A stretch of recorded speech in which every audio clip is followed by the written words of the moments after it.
Ameublement Tanguay en première ligne.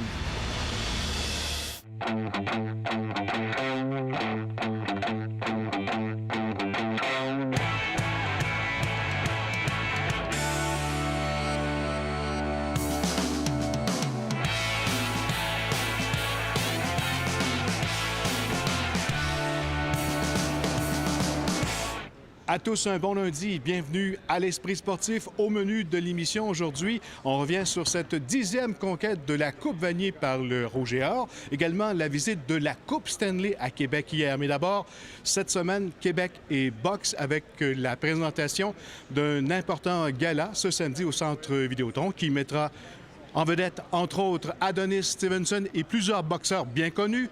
Premier entraînement public aujourd'hui à laquelle assistait Stéphane Turcot. Regardez bien ici, c'est Sébastien Bouchard lui-même qui nous annonce la nouvelle en jetant un regard à Yvon Michel. Ben là, écoutez, la ceinture mon adversaire a été cancellé. C'est ça la mauvaise nouvelle, c'est ce que je disais. La ceinture n'est plus en jeu à cause de ça. Il aura un nouvel adversaire, mais ça ne sera pas pareil. Écoute, c'est sûr que je suis déçu, ça fait des années qu'on attend après ça. Avoir une belle petite ceinture. La bonne nouvelle, Sébastien Bouchard vivra de la boxe à compter de 2019. Lui qui, jusqu'ici, travaillait aussi au Port de Québec. On va refaire l'entente en fonction de la nouvelle réalité de Sébastien. La nouvelle réalité, c'est qu'il boxe. C'est qu'il va boxer à temps plein. À temps plein. Il irait juste à aviser mes employeurs. Reste donc samedi Michael Zouski, Adonis Stevenson et Marie-Ève Dicker qui se battront pour une ceinture. Et pour la boxeuse, ce sera une ceinture de championnat du monde. D'avoir ce combat-là, c'est l'accomplissement d'une vie, je pense, mais surtout d'avoir ce combat-là ici au Québec, chez moi, je pense que j'aurais pas pu espérer mieux comme cadeau de Noël. De me battre à la maison, devant mes amis, ma famille, tout mon monde va être là. C'est ça qui donne la cerise sur Sunday. J'ai vraiment hâte à samedi. Dans le cas de Michael Zouski, c'est un combat qui pourrait l'amener dans le top 10 mondial. On s'est engagé envers lui à l'amener dans le top 15. Il est 13e ou 15e, 14e? 14e présentement. J'ai déjà parlé aux gens qui, des classements, une victoire en fin de semaine l'amènerait dans le top 10. Quant à Adonis Stevenson qui va défendre sa ceinture de champion du monde pour une 10e fois, Bernard Barré craint le pire face à Alexander Vosdik. Donc, je suis pas certain qu'Adonis va sortir de là avec la victoire. Yvon Michel a profité de cet entraînement public pour annoncer que Jim et le Centre Vidéotron avaient renouvelé leur entente. Également annoncé que si Eleider Alvarez devait remporter son prochain combat contre Sergei Kovalev en mars prochain au Texas, la défense suivante aurait lieu au printemps 2019, ici à Québec, au Centre Vidéotron. Stéphane Turcot, TVA Sport, à Québec. Parlons maintenant de la Coupe Stanley qui était de passage pour une 2e fois en quelques mois dans la région de Québec. Cette fois, gracieuseté du dépisteur des Capitals de Washington, Martin Pouliot. Et plusieurs ont profité du moment. Émile sourit, mais tous sourient à la vue de la Coupe. Comme Raphaël avec son sourire à la Ovechkin. Comment tu la trouves? Pas mal belle. Belle. Belle. Quand même grande, grosse. Elle est belle aussi. Une fois la photo prise, rapidement on se retourne, on la regarde à nouveau, on cherche nos favoris, on la touche. Touchez-y, là. Va que maman nous parle. Enfin, Éric l'a touché. Écoute bien, on était ticu, on l'adulait la coupe, là, tu sais, mais rendu à cet âge-là, c'est vraiment... Oui, c'est vraiment spécial, hein? C'est le fun, c'est le fun. Je pense avoir ce privilège-là un jour. Vous la gagnez, vous autres, la coupe? Si certains rêvent, grand-papa Marc-André voulait lui réaliser celui de ses petits-fils. Pense-toi un peu. Bon, OK. Ben oui, c'est rare c'est pas tous les jours hein, qu'on peut profiter de ça. C'est la première fois que vous la voyez? Ben oui, c'est la première fois que je la vois. Ouais. Vous la trouvez? Ouais, je la trouve impressionnante. Restez-vous ensemble, après ça, je prends sa place. Même pour Sully, une Américaine d'origine, c'est un bouillon de culture. Même si j'ai pas le hockey dans le sang comme les Québécois, ça fait toujours plaisir. Tu sais, c'est un trophée qui a tellement une réputation incroyable. Non seulement Martin Pouliot a remporté la Coupe Stanley, mais son nom est gravé sur le précieux trophée à un endroit bien précis. Au-dessus de celui de Ovechkin. Fait que quand les gens vont aller voir au Temple de la Renommée, quand mes petits-enfants vont y aller, bien, ils vont regarder Ovechkin, puis là, ils vont voir le nom de nos grands-pères. Ouais, son nom gravé à jamais sur la coupe. Stéphane Turcot, TVA Sport, à Québec.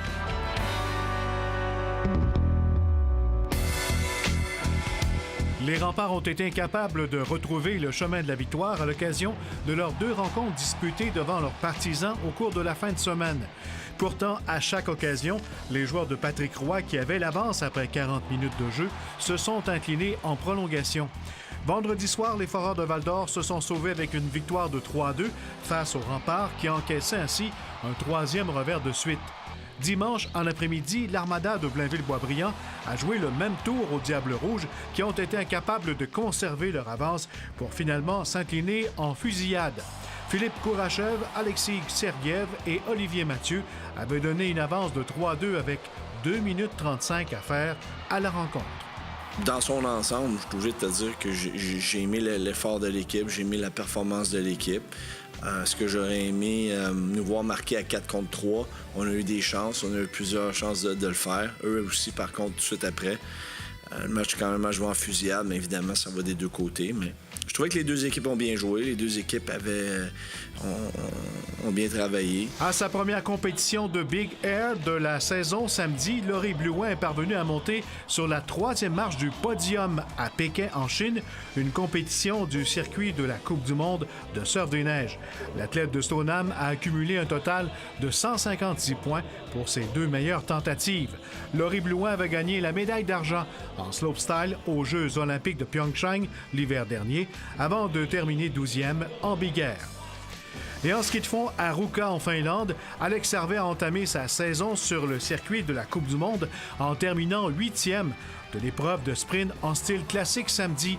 L'athlète de Saint-Ferréol-les-Neiges a terminé 4e de sa vague en demi-finale, ce qui l'a empêché de progresser vers la manche ultime. Dimanche, au 15 km classique, Alex a pris le 22e rang.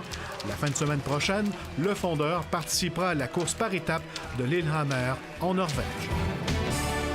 Après la pause, la 10e Coupe Vanier du Rouge et Or.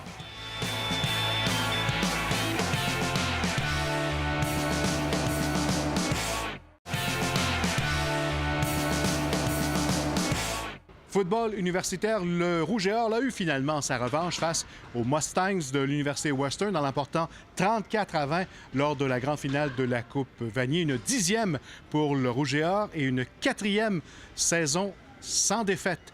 Voici en son et en images cette belle victoire du Rouge et Or.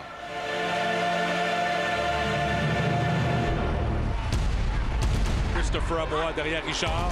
22 jeux au sol, on peut y aller par la passe immédiatement. Une longue passe Hugo Richard pour Breton Robert, 1 contre 1, c'est capté. Breton Robert au 45 en territoire de Western. Premier essai, 10, formation à 4 receveurs. 2 de chaque côté. On y va à nouveau par la passe. Hugo Richard avec une autre longue passe. Le long des lignes de côté. Et c'est complété pour le toucher dans la zone des buts. Vincent Forbes, Montblot, 46 verges. Touché, Rouge et Or. Urchin qui applique les frais maintenant. Avec des frappes, passe interceptée. Interception. Et on ramène le ballon en territoire de Western. Alors, Urchin ramasse son porteur de ballon et ce sera le toucher de Joseph. Regardez le bloc à droite, corridor complètement ouvert. Richard à nouveau par la passe, avance dans sa zone de protection, la passe dans la zone des buts, c'est complété pour le toucher. Benoît Gagnon-Rousseau.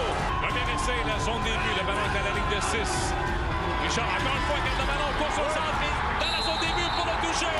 Hugo Richard sur un jeu d'attirer du corps, course de 6 verges. 22 jeux au sol, Urchin, la passe au centre pour Majoro, c'est intercepté, c'est Auclair à la ligne de 30. Auclair, ça va dans la ligne de 20, vers la zone des buts à la ligne de 10, au 5, finalement arrêté à l'intérieur. Revenant à Charrière, et voilà Côté dans la zone des buts pour le toucher. Alexis Côté, une course de 8 verges. Urchin, la passe dans la zone des buts pour Majoro, c'est écarté pour le toucher. Alors 25 verges, décide de courir. Desjardins est là, voilà une passe de Merchant et c'est intercepté. Le Rouge et Or reprend possession du ballon.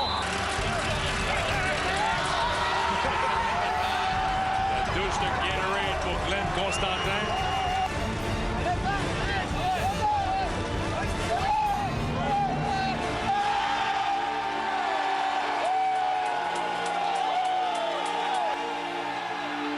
Ça faisait pas moins de 12 mois que les joueurs du Rouge et Or étaient hantés par cette humiliante défaite en 2017 à la Coupe Vanier, 39-17 contre ces mêmes Mustangs de Western. Ils voulaient une revanche, ils se sont vengés et la victoire était particulièrement savoureuse pour les joueurs de 5e année, notamment le carrière Hugo Richard qui complétait de brillante façon sa carrière universitaire. C'est vraiment un gros soulagement. Je suis vraiment content pour tout le monde. Pas juste pour moi, pour l'équipe aussi. C'est le travail qui a été mis dans ce projet-là qu'on a depuis déjà 1 an quasiment. Alors c'est sûr que je suis vraiment soulagé de bien finir ma carrière. Mais je suis vraiment super content pour tout le monde. Parce qu'en 3 ans, il a gagné 2 Coupes Vanier, 3 Coupes Dunsmore. Il était joueur par excellence 2 fois. Donc il peut maintenant... c'est le joueur de toute l'histoire du programme qui a vécu le plus de pression dans ce programme-là. Puis il a deliver. Aucun doute dans mon esprit, man. Ce gars-là, il n'a pas été le plus aimé au début de son périple. Donc, pour un athlète universitaire, j'en connais peu dans le monde du football universitaire qui ont connu autant de pression que ça. Puis donc, je suis vraiment fier. Il s'agit donc d'une 10e Coupe Vanier en même pas 25 ans d'histoire pour le Rouge et Or de l'Université Laval. Le président de l'équipe, Jacques Tanguay, était particulièrement ému. Oui. Une 10e, c'est quelque chose. C'est tout l'effort, puis tout ce que les joueurs nous ont donné, l'équipe nous a donné, les partisans. Écoute, c'est inoubliable. Ben Jacques, pour moi, c'est le symbole de l'excellence. Là, on est ici, il va pleurer. Je ne pas devant moi, ça c'est sûr, mais c'est le genre de monsieur que dans 3 jours, on s'assit, puis qu'est-ce qu'on peut faire de mieux? C'est tout le temps, vise l'excellence, tout le temps, sans mettre de pression. Non seulement il s'agit d'une 10e Coupe Vanier dans l'histoire du Rouge et Or, mais pour la 4e fois de leur histoire, complète une saison parfaite, c'est-à-dire saison régulière et éliminatoire incluse. Et l'an prochain, à nouveau, ils pourront défendre leur titre ici, alors que Québec présentera en 2019 à nouveau la finale de la Coupe Vanier. Stéphane Turcot, TVA Sport, à Québec.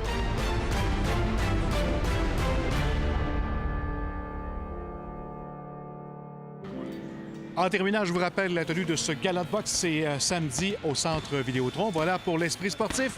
À demain tout le monde. Bye-bye.